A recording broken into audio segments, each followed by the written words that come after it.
무슨 어떤 음식에 섞어서 없애버릴까. 그날 오후 3시였습니다. 저는 부엌에서 평소처럼 설거지를 하고 있었어요. 거실에서는 아들 준호와 며느리 민지가 소곤거리는 소리가 들렸죠.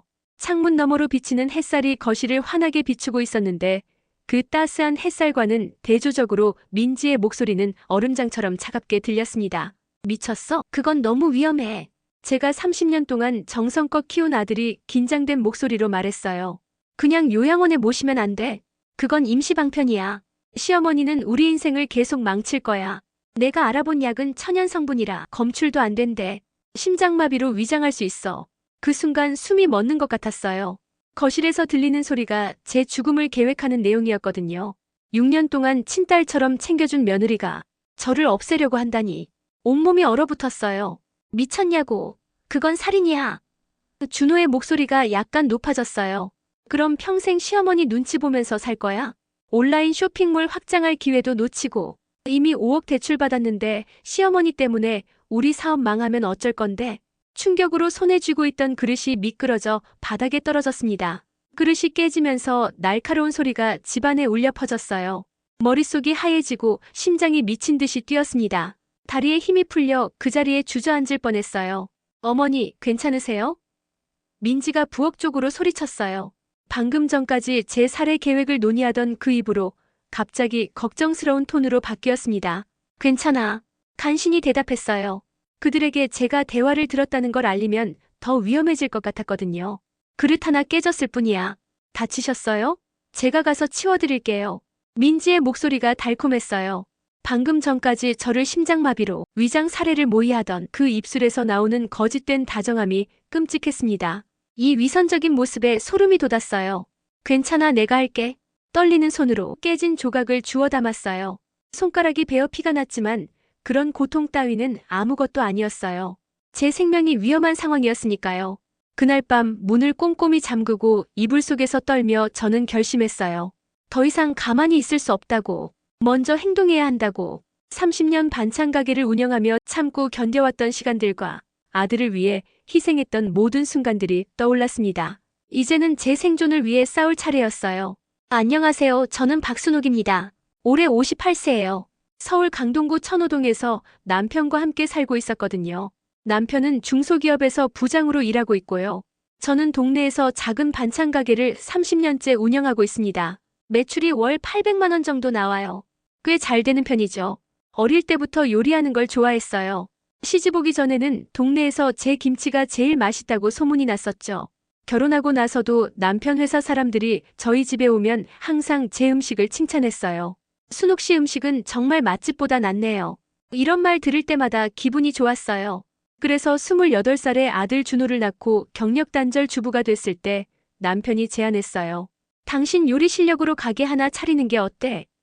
처음엔 자신이 없었지만 용기를 내서 시작했죠. 처음엔 김치만 팔았는데 입소문이 나면서 점점 메뉴가 늘어났어요. 장아찌, 나물, 찌개, 조림까지 30년 동안 한결같은 맛으로 단골을 모았습니다. 반찬 가게 운영하면서 아들도 키우고 가게도 책임졌어요. 남편 월급으로는 생활비 감당이 어려웠거든요.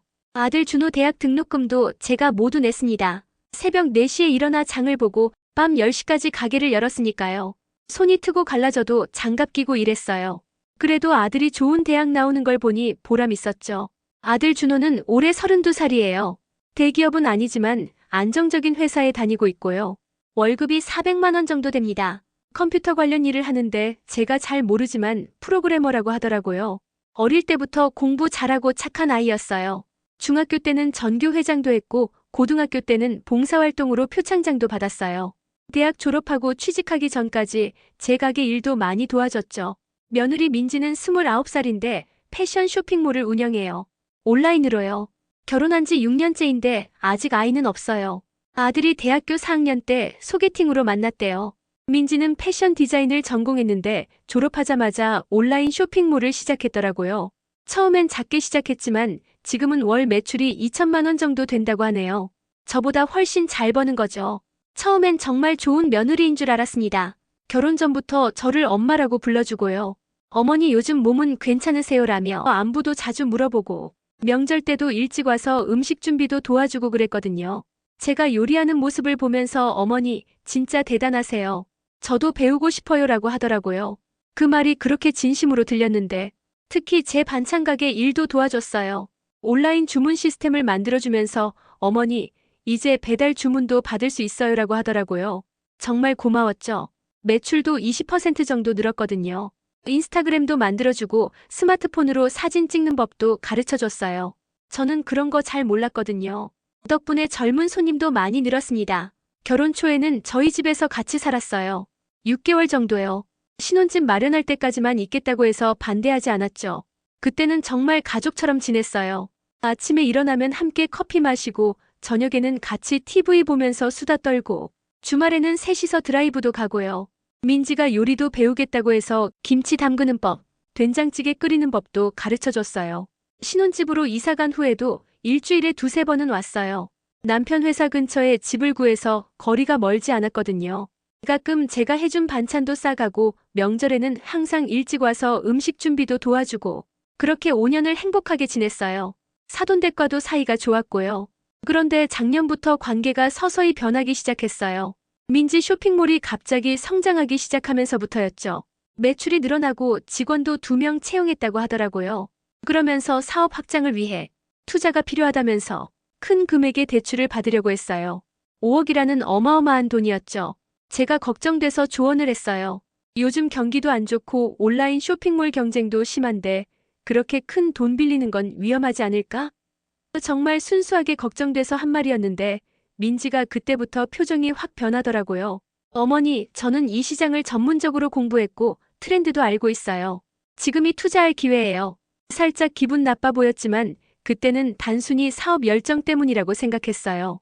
하지만 그 후로 민지가 조금씩 변하기 시작했어요. 전화도 잘 안 받고 우리 집에 예전처럼 자주 오지도 않았죠.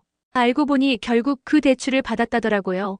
그런데 사업이 생각만큼 잘 되지 않았나 봐요. 한 번은 준호가 실수로 말했는데 대출금 이자 갚느라 힘들다고 하더라고요. 그때부터였을까요? 민지가 저를 불편해하기 시작한 건 제 조언이 맞았다는 걸 인정하기 싫었던 걸까요? 아니면 제가 그들의 결정에 간섭했다고 생각한 걸까요? 그런데 그게 다 거짓이었나 봐요. 이제 보니 민지의 마음속엔 훨씬 더 끔찍한 계획이 있었던 거예요. 그런데 3개월 전부터 분위기가 확실히 이상해지더라고요. 민지가 예전처럼 자주 오지 않는 거예요. 전에는 일주일에 2~3번은 왔는데 한 달에 한 번도 안 오게 됐어요. 처음에는 바쁜가 보다 하고 넘겼죠. 사업이 잘 되면 그럴 수도 있으니까요. 그런데 전화해도 지금 미팅 중이에요라며 짧게 끊더라고요. 문자를 보내도 몇 시간 뒤에야 답장이 왔고요. 뭔가 이상했어요. 명절 때도 바쁘다며 늦게 왔다가 일찍 가더라고요. 전에는 하루 종일 있으면서 음식 준비도 도와줬는데 말이에요. 준호에게 물어봤죠. 민지가 요즘 왜 안 와? 그랬더니 회사 일이 바빠서요라고 하더라고요. 그런데 뭔가 어색했어요. 눈을 제대로 안 마주치고 말끝을 흐리고 30년 키운 아들인데 거짓말할 때 표정을 제가 모를까요? 정말 바쁜 거 맞아? 둘이 싸운 거 아니야? 더 물어봤더니 준호가 짜증을 내더라고요. 엄마 자꾸 그러지 마세요. 요즘 사업이 커지는 중이라 정신이 없대요. 그러더니 핸드폰만 보면서 대화를 피했어요. 나중에 알고 보니 그때 민지의 사업은 커지는 중이 아니라 오히려 파산 직전이었어요. 대출금 상환 압박에 경쟁 쇼핑몰이 늘어나면서 매출이 급락하고 있었던 거죠. 제가 걱정했던 상황이 현실이 된 거예요. 하지만 걔네들은 저에게 말하지 않았어요. 아마도 내가 그랬잖아라고 할까봐 두려웠던 걸까요? 하지만 저는 절대 그런 말 안 했을 텐데 그날 밤 잠이 안 왔어요. 설마 내가 뭘 잘못했나 하는 생각도 들고 준호랑 민지 사이가 안 좋아진 건가 싶기도 하고 불안한 마음에 이것저것 생각하다가 밤을 새웠어요. 결정적인 순간은 2개월 전이었습니다. 제가 갑자기 아들 집에 미리 연락 안 하고 반찬을 갖다 주려 갔거든요. 둘 다 회사 갔을 거라 생각하고 현관문 앞에 놓고 오려고 했어요. 그런데 현관문 앞에 가니까 안에서 TV 소리가 들리는 거예요. 분명히 누군가 있었어요. 초인종을 눌렀죠. 1번, 2번. 아무도 안 나와요. 그런데 초인종 누르자마자 TV 소리가 확 작아졌어요. 누군가 있다는 증거였죠. 준호야, 엄마야. 반찬 가져왔어. 문 앞에서 소리쳤어요. 그래도 대답이 없었어요. 다시 초인종을 눌렀는데 안에서 작게 발소리가 들렸어요. 누군가 문 쪽으로 다가오는 소리였죠. 하지만 문은 열리지 않았어요. 그냥 문 앞에서 멈춘 것 같았어요. 이상했죠? 민지가 집에 있으면서도 문을 안 열어주는 거예요. 안에서 소리가 나는 걸로 봐서 분명히 있는 것 같았는데 결국 반찬을 문 앞에 두고 왔어요. 집에 돌아와서 준호에게 전화했죠. 준호야, 방금 너희 집에 반찬 놓고 왔어. 민지 집에 있는 것 같던데 왜 문을 안 열어주지? 잠시 침묵이 흐르더니 준호가 대답했어요. 엄마, 민지는 오늘 친정에 갔어요. 집에 없었을 텐데요. 순간 가슴이 철렁했어요. 뭔가 이상했어요. 분명히 집에 있었는데 왜 거짓말을 하는지. 준호까지 거짓말을 하다니. 그래?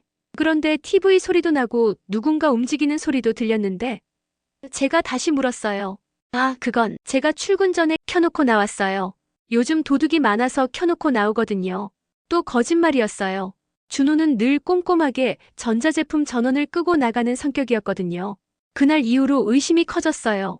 도대체 무슨 일이 있는 걸까? 왜 나한테 거짓말을 하는 걸까? 밤마다 이런 생각으로 잠을 설쳤어요. 정말 무서웠어요.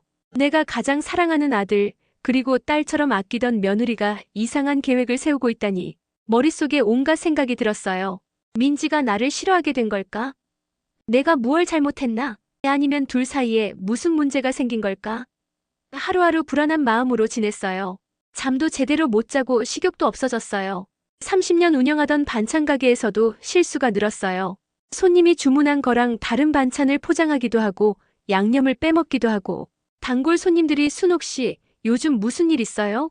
안색이 안 좋네요 라고 물어볼 정도였어요. 하지만 이건 시작에 불과했어요. 더 큰 충격이 기다리고 있었거든요. 그리고 한 달 전에 그 충격적인 대화를 엿듣게 된 거예요. 준호와 민지가 오랜만에 저희 집에 와서 저녁을 먹고 있었는데요. 오랜만에 함께하는 식사라 제가 정성껏 준비했어요. 민지가 좋아하는 갈비찜, 간장게장, 동태찌개. 하루 종일 준비했죠. 아무리 미워도 내 자식, 내 며느리니까. 식사 시간 내내 어색한 분위기였어요. 예전에는 웃고 떠들며 이야기꽃을 피웠는데 이날은 대화가 거의 없었어요. 민지는 핸드폰만 보고 준호는 TV만 보고 제가 요즘 일 어때? 라고 물어도 그냥 그래요라는 짧은 대답뿐이었죠. 식사 후에 저는 화장실에 갔어요. 문을 닫기 전에 준호가 TV 볼륨을 확 키우는 소리가 들렸어요. 화장실에서 나오는 길에 거실에서 둘이 작은 소리로 대화하는 걸 들었거든요. TV 소리를 좀 크게 해뒀어서 제가 화장실에 간 줄 알았나 봐요. 뭔가 불안한 예감이 들었어요.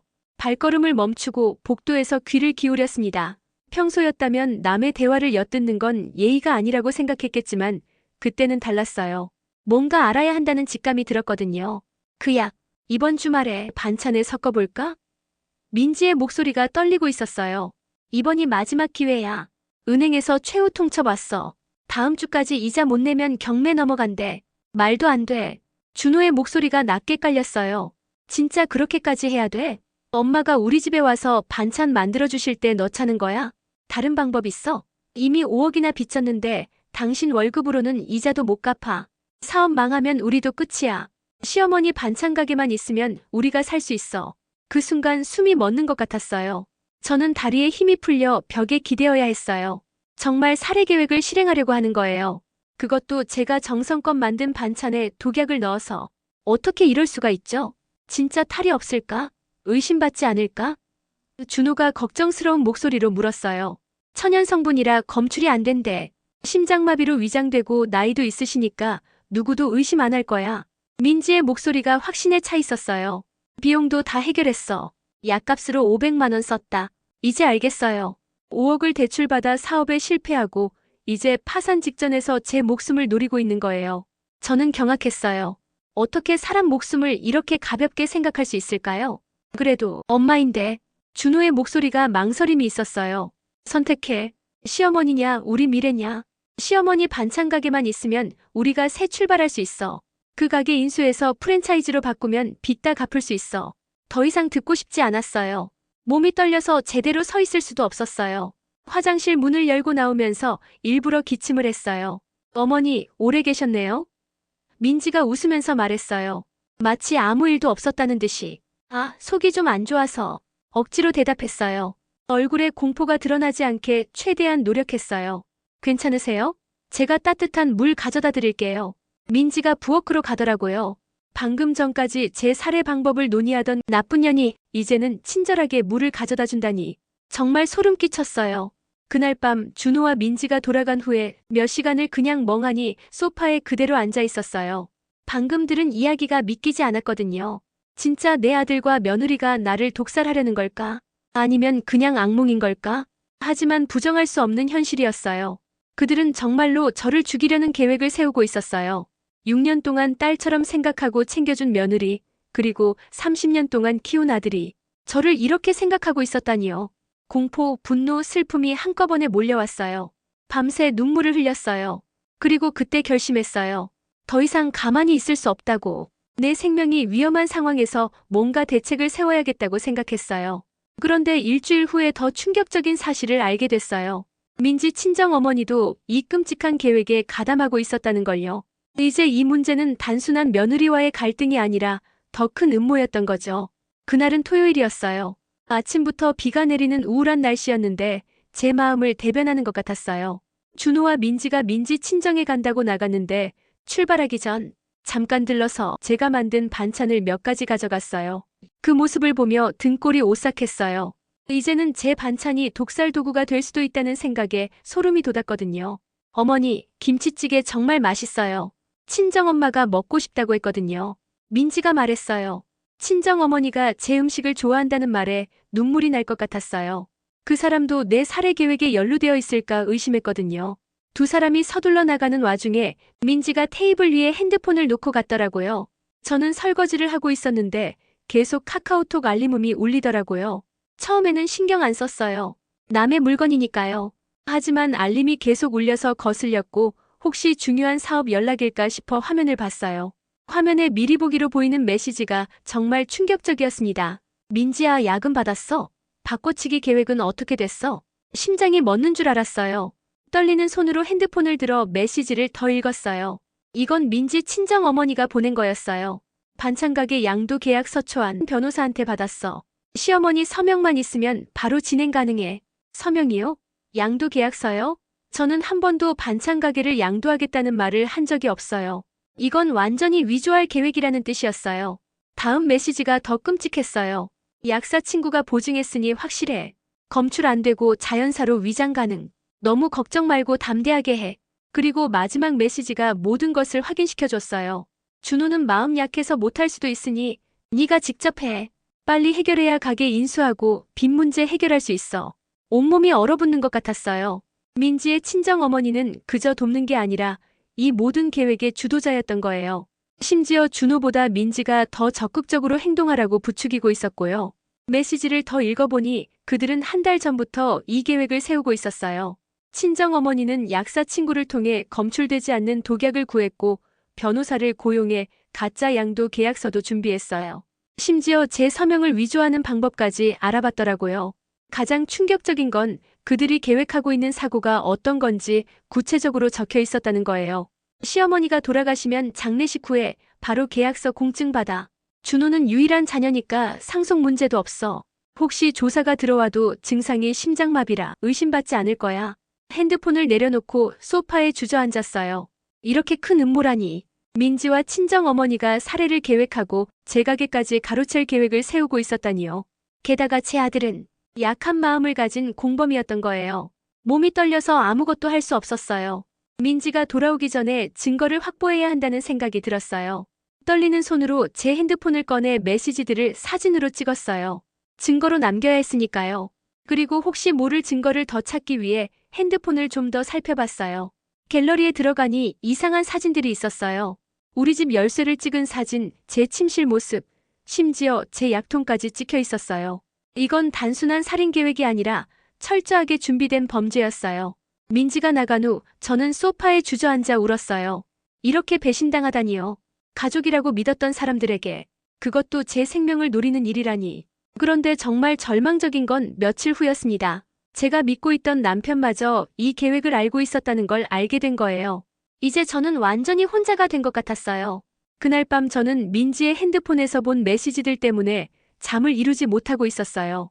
남편이 퇴근하고 들어와서는 평소보다 조용하더라고요. 뭔가 말하고 싶은 게 있는 것 같았어요. 남편이 조심스럽게 말문을 열었어요. 준호가 이번 주말에 반찬 좀 만들어 달라고 하던데 괜찮아? 그 말에 등골이 오싹했어요. 이번 주말이면 바로 민지가 친정어머니와 계획했던 그 시간이었어요. 남편도 알고 있는 걸까요? 갑자기 무슨 얘기야? 최대한 침착하게 물었어요. 아니, 민지가 친구들 초대한다고 하더라고. 남편의 눈빛이 이상했어요. 저를 똑바로 쳐다보지 못하고 자꾸 시선을 피했거든요. 준호가 그래? 조심스럽게 물었어요. 아니, 민지가 전화해서 그러던데. 남편이 말했어요. 먹고 싶다는데 그냥 해줘. 그 순간 모든 게 확실해졌어요. 남편도 이 계획에 연루되어 있다는 거예요. 그렇지 않고서야 왜 갑자기 제게 민지 집에 가서 반찬을 만들어 달라고 부탁할까요? 그것도 민지가 친정어머니와 계획한 바로 그 주말에요. 당신 알고 있는 거지? 민지가 어떤 계획을 세우고 있는지 직접 물었어요. 남편의 얼굴이 창백해졌어요. 무슨 소리야? 내가 다 알아. 침착하게 말했어요. 민지가 나를 독살하려고 계획하고 있다는 것도, 반찬 가게를 가로채려 한다는 것도. 남편이 의자에 털썩 주저앉았어요. 어떻게? 민지 핸드폰을 봤어. 친정엄마랑 주고받은 메시지들. 남편은 한동안 말을 못했어요. 그러다가 한숨을 쉬며 고개를 숙였죠. 나도 얼마 전에 알았어. 남편이 떨리는 목소리로 말했어요. 처음엔 말도 안 된다고 생각했는데 준호가 와서 도움을 청하더라고. 도움이라고? 믿을 수 없었어요. 내 남편한테 날 죽이는 계획에 도움을 청했다고. 아니, 그게 아니라 남편이 말을 더듬었어요. 민지가 빚을 많이 졌대. 5억이 넘는데 준호 월급으로는 도저히 감당이 안 된다면서 어떻게든 도와달라고 했어. 그래서 날 죽이는 걸 도와주기로 했다고. 목소리가 떨렸어요. 아니, 난 그런 계획은 몰랐어. 남편이 급하게 말했어요. 단지 당신이 반찬 가게를 양도해주면 어떨까? 물어봤을 뿐이야. 준호 사업을 도와주는 차원에서. 그럼 이번 주말에 내가 민지네 집에 가서 독약을 넣은 반찬을 만들어주길 바랐던 거네. 라고 냉정하게 말했어요. 남편의 표정이 공포로 가득 찼어요. 독약은 무슨 얘기야? 몰랐던 거야? 아니면 알고도 모른 척한 거야? 남편이 고개를 흔들었어요. 나는 준호를 도와주고 싶었을 뿐이야. 당신이 반찬 가게를 물려줄 수 있을지 물어보려고 했던 거고. 그런데 왜 이번 주말에 꼭 내가 가야 한다고 했어? 저는 추궁했어요. 민지가 전화했다며? 남편은 말문이 막혔어요. 그제서야 뭔가 이상하다는 걸 깨달은 것 같았어요. 민지가 꼭 이번 주말이라고 했어. 남편이 떨리는 목소리로 말했어요. 많이 급하다고. 친구들 초대했다고. 그 친구들이 누군지 알아? 제가 차갑게 물었어요. 변호사야. 가짜 양도 계약서에 내 서명을 위조하려고 불러둔 변호사라고. 남편이 창백해졌어요. 설마 준호가 그런 짓을 할 리가 없잖아. 당신 아들이, 그리고 당신이 그토록 좋아하던 며느리가 나를 죽이려고 계획하고 있어. 이제 더 이상 눈물도 나지 않았어요. 그리고 당신은 모르는 척하면서 그들 편을 들고 있었고, 남편은 그 자리에 주저앉았어요. 여보, 난 정말 몰랐어. 어떻게 그런 끔찍한 일을. 이제는 믿을 수가 없어. 저는 단호하게 말했어요. 30년 함께 산 남편도, 내가 키운 아들도, 딸처럼 여긴 며느리도 다 날 배신했어. 그날 밤 방에 들어가 문을 잠갔어요. 이제 저는 완전히 혼자였어요. 민지, 친정어머니, 준호, 그리고 심지어 남편까지 모두가 직간접적으로 제 생명을 위협하고 있었어요. 베개를 부여잡고 울었어요. 이대로 당하고만 있을 순 없다. 뭔가 해야 해. 30년 동안 쌓아온 내 인생, 내 가게, 내 생명, 이 모든 걸 지켜야 했어요. 어둠 속에서 불현듯 결심이 섰습니다. 이제 그들이 저를 어떻게 생각하는지 알았으니 저도 그들에게 제 진짜 모습을 보여줄 차례였어요. 이런 식으로는 더 이상 당할 수 없었어요. 목숨이 걸린 문제였으니까요. 그날 밤 저는 마침내 결심했습니다. 더 이상 당하고만 있을 수 없다고. 증거를 확보하고 경찰에 신고해야겠다고 말이죠. 살인 미수라도 입증할 수 있다면 그들은 감옥에 갈 거예요. 침대에 누워 천장을 바라보며 생각했어요. 이렇게 무너지면 안 돼. 이제 내 차례야. 30년 동안 반찬 가게를 운영하면서 배운 게 있다면 인내심과 치밀함이었죠. 김치를 담글 때도 절이는 시간, 양념 비율, 숙성 기간까지 모든 걸 계산하듯이 이번에도 체계적으로 접근하기로 했어요. 먼저 증거를 더 확보하기로 했어요. 민지의 핸드폰에서 본 메시지들, 준호와 나눈 대화 모두 충격적이었지만 법적으로 더 확실한 증거가 필요했어요. 다음 날부터 녹음기를 항상 켜고 다니기 시작했습니다. 작은 녹음기를 구입해서 5단에 숨겼어요. 준호나 민지가 집에 오면 항상 녹음했죠. 어느 날은 일부러 반찬 가게 양도 이야기를 꺼냈어요. 준호야, 요즘 너희 사업이 어렵다면서 혹시 내 반찬 가게가 도움이 될까? 조심스럽게 물었죠. 준호의 표정이 굳더니 잠시 망설였어요. 사업이 어려운 걸 엄마가 어떻게 알았어요? 엄마가 다 알지. 침착하게 대답했어요. 엄마가 도울 수 있을까 해서. 정말이요? 준호의 눈이 커졌어요. 근데 그냥 물려주긴 좀 그렇고 뭔가 계약서 같은 걸 쓰는 게 좋을 것 같아. 계약서요? 준호가 긴장한 목소리로 물었어요. 그래, 변호사한테 맡기면 되잖아. 마치 아무것도 모르는 것처럼 말했어요. 너희가 아는 변호사 있니? 준호가 당황했어요. 네, 민지가 아는 변호사가 있을 거예요. 완벽한 증거였어요. 제가 녹음한 이 대화만으로도 그들이 무슨 계획을 하고 있었는지 추측할 수 있었죠. 그 다음으로는 독약에 대한 증거를 찾기로 했어요. 이번 주말에 민지네 집에 가기로 했거든요. 물론 제가 직접 요리할 거라고 했죠. 그들이 계획한 대로 하는 척하면서 실제로는 증거를 찾기 위해서였어요. 민지네 집에 가기 전 경찰에 전화해서 상황을 설명했어요. 처음에는 믿지 않더니 제가 녹음한 것들을 들려주자 심각하게 받아들였어요. 하지만 확실한 증거가 필요하다고 했죠. 실제로 독약을 발견하거나 그들이 직접 행동하는 순간에 포착해야 한다고요. 경찰은 저에게 위험을 감수하지 말라고 했지만 저는 이미 결심했어요. 그들이 계획대로 독약을 넣는 순간에 포착해야 했거든요. 경찰은 주변에 잠복해 있겠다고 약속했고 제가 신호를 보내면 바로 들어오기로 했어요. 마지막으로 미리 대비책도 세웠어요. 제 모든 재산을 정리했고 은행 계좌도 새로 만들었어요. 만약 이 계획이 실패하더라도 최소한 제 재산은 지킬 수 있게 해둔 거죠. 가게 권리 서류도 안전한 곳에 보관했고요. 그날 밤 오랜만에 편안하게 잠들었어요. 이제 제가 주도권을 쥐고 있다는 생각에 마음이 놓였거든요. 억울하게 당하고 있지만 않겠다는 결심이 저를 강하게 만들었던 것 같아요. 다음 날 아침 거울을 보는데 제 눈빛이 달라져 있더라고요. 예전 소심하고 눈치 보던 시어머니가 아니었어요.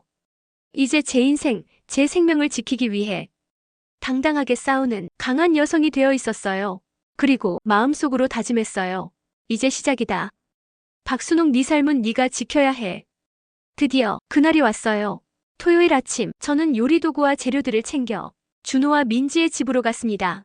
5단에는 녹음기를 달았고 가방에는 작은 카메라도 숨겨뒀어요. 경찰은 이미 아파트 주변에 잠복해 있었고 제 휴대폰으로 신호를 보내면 바로 출동하기로 했죠. 현관문 앞에 서니 심장이 미친 듯이 뛰었어요. 이 문 너머에 제 목숨을 노리는 사람들이 있다고 생각하니 두려웠지만 이제는 물러설 수 없었어요. 어머니 오셨어요?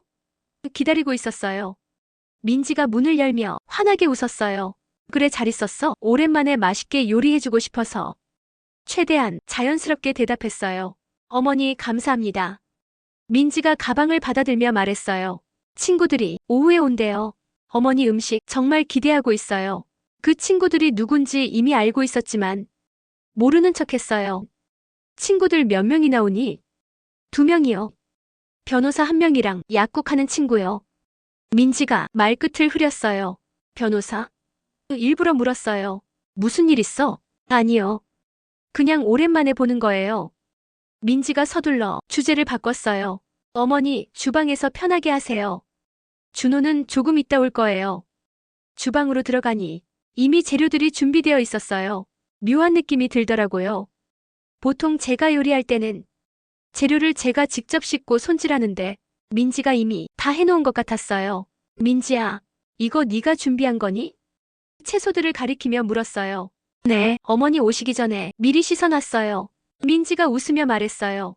고마워. 웃으며 대답했지만 속으로는 경계심이 커졌어요. 이미 무언가 처리된 재료일 수도 있겠다는 생각이 들었거든요. 요리를 시작했어요. 김치찌개, 불고기, 잡채, 민지가 좋아하는 메뉴들이죠. 요리하는 내내 민지는 계속 주방을 들락날락했어요. 마치 제가 뭘 하는지 감시하는 것 같았죠. 요리를 하다 보니 준호가 들어왔어요. 엄마, 오셨어요? 준호가 반가운 척 인사했어요. 오랜만에 엄마 음식 먹게 됐네요. 그래, 담담하게 대답했어요. 오늘 특별히 내가 좋아하는 것만 했어. 셋이서 식탁에 앉았어요. 준호와 민지는 계속 눈짓을 주고받았어요. 제가 밥을 먹기 시작하자 민지가 갑자기 말했어요. 어머니, 제가 특별히 준비한 차가 있어요. 드셔보세요. 민지가 주방으로 가서 차를 가져왔어요. 투명한 유리잔에 담긴 연한 갈색 액체였어요. 이건 무슨 차야? 조심스럽게 물었어요. 제가 요즘 건강차에 관심이 많아서요. 민지가 웃으며 말했어요. 천연 재료로만 만든 거예요. 심장에 특히 좋대요. 심장이라는 말에 등골이 오싹했어요. 이게 바로 그들이 말했던 심장마비로 위장할 수 있는 그 독약이겠죠. 고마워. 근데 난 밥 먹을 때 물만 마셔. 자연스럽게 거절했어요. 어머니, 드셔보세요. 정말 좋은 거예요. 민지가 다시 권했어요. 눈빛이 이상했어요. 너무 간절해 보였거든요. 민지가 어렵게 준비했는데 한번 드셔보세요. 준호까지 거들었어요. 그럼 식사 후에 마실게. 일단 넘어갔어요. 이 순간을 녹음하고 있다는 게 다행이었어요. 식사를 계속하는데 문득 제가 가져온 음식만 먹는 것을 발견했어요. 준호와 민지는 제가 준비한 김치찌개나 불고기는 거의 건드리지 않았어요. 왜 안 먹어? 맛이 없어? 일부러 물었어요. 아니에요, 어머니. 제가 아침에 늦게 일어나서 이미 뭘 좀 먹었거든요. 민지가 변명했어요. 나도 밥 먹은 지 얼마 안 됐어요. 준호도 거들었어요. 이제는 확실해졌어요. 그들은 제가 준비한 음식을 먹지 않을 계획이었어요. 아마 이 건강차에 독약을 탔을 거예요. 식사가 끝나자 민지가 다시 차를 권했어요. 어머니, 이제 차 한번 드셔보세요. 식후에 마시면 소화도 잘 된대요. 그래, 민지가 준비했는데 한번 마셔봐야지. 하지만 마시지는 않았어요. 근데 민지야, 너희 변호사 친구들은 언제 오는 거야? 민지가 당황했어요. 어머니가 어떻게 하셨어요? 아까 네가 말했잖아. 담담하게 대답했어요. 변호사 친구랑 약국하는 친구 온다고. 민지와 준호가 서로 불안한 눈빛을 교환했어요. 그랬나요? 친구들 4시쯤 올 거예요. 민지가 어색하게 웃었어요. 어머니, 차가 식기 전에 드세요. 그래. 차를 들어 냄새를 맡았어요. 특별한 냄새는 없었지만 뭔가 이상한 느낌이 들었어요. 근데 민지야, 이 차에 뭐가 들어있는 거니? 그냥 천연어부요. 민지가 말했어요. 심장 건강에 좋은 거라고 했잖아요. 그렇구나. 차를 내려놓고 말했어요. 근데 난 요즘 심장이 안 좋아서 약을 먹고 있어. 혹시 이 차가 약이랑 상호작용할까봐. 민지의 표정이 굳었어요. 어머니 약 드세요? 언제부터요? 먹은 지 좀 되었어. 저는 거짓말을 했어요. 의사가 심장이 안 좋다고 하더라고. 그렇군요. 민지가 당황한 듯 말했어요. 그럼 차는 안 드시는 게 좋겠네요. 그때 준호가 갑자기 화장실에 가겠다며 자리를 떴어요. 아마 민지의 친정 어머니에게 연락하려는 것 같았어요. 계획이 틀어졌으니까요. 민지가 주방으로 가서 뭔가를 하는 동안 저는 몰래 차를 작은 유리병에 조금 담았어요. 증거로 필요할 테니까요. 그리고 휴대폰으로 미리 약속한 신호를 경찰에게 보냈어요. 약 10분 후 초인종이 울렸어요. 누구지? 민지가 의아해하며 문을 열었어요. 2명의 형사가 민지에게 신분증을 보여주었어요. 김민지 씨, 살인미수 혐의로 조사할 게 있습니다. 형사가 말했어요. 민지의 얼굴이 창백해졌어요. 무슨 소리예요? 준호가 화장실에서 나와 상황을 보더니 얼어붙었어요. 이게 무슨... 저는 의자에서 일어나 차분하게 말했어요. 내가 다 알고 있었어, 민지야. 네가 나를 독살하려고 계획한 것도, 반찬 가게를 빼앗으려고 한 것도. 어머니, 무슨 말씀이세요? 민지가 떨리는 목소리로 말했어요. 내가 증거를 다 확보했어. 숨겨놓은 휴대폰을 꺼내 녹음본을 틀었어요. 민지와 준호의 대화. 민지와 친정 어머니의 카카오톡 대화. 그리고 방금 전에 녹음한 차에 관한 대화까지. 민지는 아무 말도 못하고 그 자리에 주저앉았어요. 준호도 창백한 얼굴로 벽에 기대어 섰고요. 박순옥 씨께서 저희에게 신고하셨습니다. 형사가 말했어요. 그리고 독약이 든 허브차 샘플도 증거로 확보했습니다. 검사실에서 독성 여부를 확인할 겁니다. 경찰은 민지와 준호를 데리고 가려고 했어요. 아들을 그렇게 보내는 게 너무 가슴 아팠지만 어쩔 수 없었어요. 그들이 저를 죽이려고 했으니까요. 준호가 저에게 다가와 무릎을 꿇었어요. 엄마, 정말 죄송해요. 저는 진심으로 엄마를 해치려고 한 건 아니에요. 그냥 민지가 재정적으로 너무 어려워서 그랬어요. 아들도 저도 눈물을 흘렸어요. 네가 그렇게 어려웠으면 엄마한테 솔직하게 말했어야지. 그럼 내가 도와줬을 텐데 왜 이렇게까지 한 거야?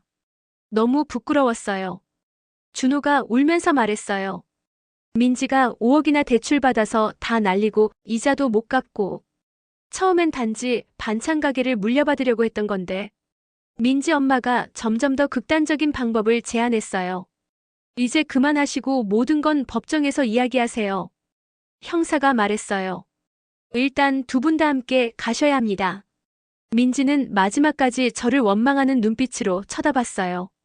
다 망쳤네요, 어머니. 우리가 잘 살 수 있었는데 말이죠. 사람 목숨까지 빼앗으면서 잘 살 수 있을 거라 생각했니? 그건 진정한 행복이 아니야. 경찰이 민지와 준호를 데리고 나가는 모습을 지켜보면서 제 마음은 더 무거웠어요. 승리했다는 기쁨보다는 깊은 슬픔이 더 컸거든요. 내 아들, 내 며느리가 경찰에 연행되는 모습을 어떤 어머니가 그걸 보고 싶어 하겠어요? 하지만 그들이 저지르려 했던 일을 생각하면 이것이 최선이었어요. 그날 이후로 제 인생은 완전히 바뀌었어요. 민지는 살인 미수와 사기 혐의로 기소되었고 준호는 공범으로 조사받았어요. 민지의 친정 어머니도 함께 체포되었고요. 법정에서 모든 증거가 공개되자 그들은 부인할 수 없었어요. 민지는 징역 5년을 선고받았고 친정 어머니는 징역 3년, 준호는 집행유예 2년을 받았어요. 준호가 비교적 가벼운 형을 받은 건 실제 독살 계획에 적극적으로 가담하지 않았다는 점이 인정됐기 때문이에요. 하지만 그 과정에서 우리 부자 관계는 완전히 깨져버렸어요. 남편과도 헤어졌어요. 비록 그가 살인 계획은 몰랐다고 했지만 저를 속이고 준호와 민지 편을 들었던 것은 용서할 수 없었거든요. 30년을 함께 살았지만 이제는 더 이상 신뢰할 수 없었어요. 반찬 가게는 계속 운영했어요. 오히려 이 사건이 지역 뉴스에 나간 후로 더 많은 손님이 찾아오게 됐어요. 사람들이 제 이야기에 공감하고 용기를 내어 가족의 배신을 이겨낸 것에 응원을 보내주더라고요. 또한 이 사건을 계기로 새로운 결심을 했어요. 반찬 가게를 더 확장해서 박순욱의 정성 반찬이라는 이름으로 프랜차이즈를 시작했어요. 민지가 아기를 가지고 계획했던 일을 제가 긍정적인 방향으로 실현시킨 거죠. 컴퓨터도 더 열심히 배웠어요. 민지가 만들어준 온라인 주문 시스템보다 더 효율적인 시스템을 직접 구축했고 덕분에 매출이 50% 이상 증가했어요. 이제는 강동구뿐만 아니라 서울 전역에 배달이 가능해졌죠. 지역방송에서 인터뷰도 요청받았어요. 58살에 새 인생을 시작한 반찬가게 사장님이라는 제목으로요. 그 인터뷰에서 저는 제 이야기를 솔직하게 털어놓았어요. 가족의 배신, 생명의 위협, 그리고 그것을 이겨내고 더 강해진 과정까지요. 그 인터뷰 덕분에 많은 중년 여성들이 저에게 연락해왔어요. 비슷한 상황에 처한 분들, 가족의 배신을 경험한 분들, 늦은 나이에 새로운 시작을 꿈꾸는 분들이었죠. 저는 그분들에게 제 경험을 나누며 조언을 해주었어요. 준호와는 어렵지만 관계를 회복하려고 노력하고 있어요. 아들이 집행유예로 풀려난 후 만나게 되었어요. 너무 야위고 초라해 보였죠. 준호는 계속 사과했고 저도 마음의 문을 조금씩 열고 있어요. 그래도 아들이니까요. 하지만 예전처럼 무조건적인 신뢰는 어려울 것 같아요. 민지와는 더 이상 연락하지 않아요. 준호와 민지는 이혼했고 민지는 교도소에서 자신의 죄를 반성하고 있다고 해요. 가끔 그녀를 생각하면 마음이 아파요. 어쩌다 그렇게 극단적인 선택을 하게 됐을까? 하지만 그건 그녀의 몫이고 저는 이제 앞만 보고 살아가려 해요. 지금 저는 예전보다 훨씬 강해졌어요. 더 이상 눈치 보며 사는 것이 아니라 당당하게 제 삶을 살아가고 있죠. 박순욱의 정성 반찬은 이제 서울에 10개 매장이 있는 작은 체인이 되었어요.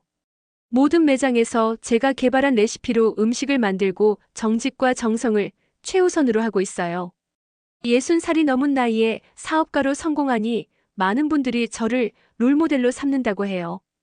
특히 중년 여성들이 박순옥 씨처럼 나도 할 수 있다며 용기를 얻는다고 하더라고요. 그런 말을 들을 때마다 가슴이 뿌듯해요. 가장 중요한 변화는 제 마음가짐이에요. 예전에는 항상 가족을 위해 희생하고 다른 사람 눈치를 보며 살았어요. 하지만 이제는 제 자신을 더 소중히 여기게 됐어요. 나를 사랑하지 않으면 다른 사람도 나를 존중하지 않는다는 걸 뼈저리게 깨달았거든요. 물론 여전히 외로울 때도 있어요. 30년 함께한 남편과 떨어져 살고 아들과의 관계도 예전 같지 않으니까요. 하지만 제 주변에는 이제 진정한 친구들이 생겼어요. 반찬 가게를 찾는 단골 손님들, 같이 사업하는 파트너들, 그리고 제 이야기에 용기를 얻었다는 많은 분들까지. 이 모든 경험을 통해 배운 가장 큰 교훈은 삶에는 언제든 새로운 시작이 있다는 거예요. 58살에 모든 것을 잃은 것 같았지만 사실은 그때부터 제 진짜 인생이 시작된 거였어요. 누군가 말했죠. 인생은 예순부터라고. 저에게는 정말 그랬어요. 또 하나 배운 것은 위기가 기회가 될 수 있다는 거예요. 민지가 저를 독살하려 했던 그 끔찍한 계획이 결국은 제가 인생을 바꾸는 전환점이 됐으니까요.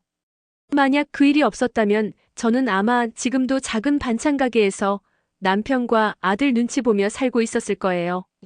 마지막으로 가장 중요한 교훈은 자기 자신을 지키는 법을 배운 거예요. 아무리 가족이라도 나를 해치려 한다면 단호하게 대처해야 해요. 그게 결국은 모두를 위한 길이라는 걸 깨달았어요. 이제 저는 새로운 꿈이 생겼어요. 반찬 가게를 전국 체인으로 키우는 거예요. 박순옥의 정성 반찬이라는 이름으로요. 인생은 예순부터라고 하잖아요. 제 인생의 이막은 이제 시작입니다. 여러분, 오늘 제 이야기 끝까지 들어주셔서 정말 감사합니다. 제 경험이 비슷한 상황에 계신 분들께 작은 위로와 용기가 되었길 바랍니다. 앞으로도 더 많은 인생 이야기로 찾아뵐 테니 구독과 좋아요 꼭 눌러주세요. 알림 설정도 해두시면 새 이야기가 올라올 때마다 가장 먼저 들으실 수 있답니다. 댓글로 여러분의 경험이나 생각도 나눠주시면 제가 하나하나 읽어보고 답변 드릴게요. 다음 이야기에서 또 만나요. 여러분의 하루하루가 행복하길 바랍니다.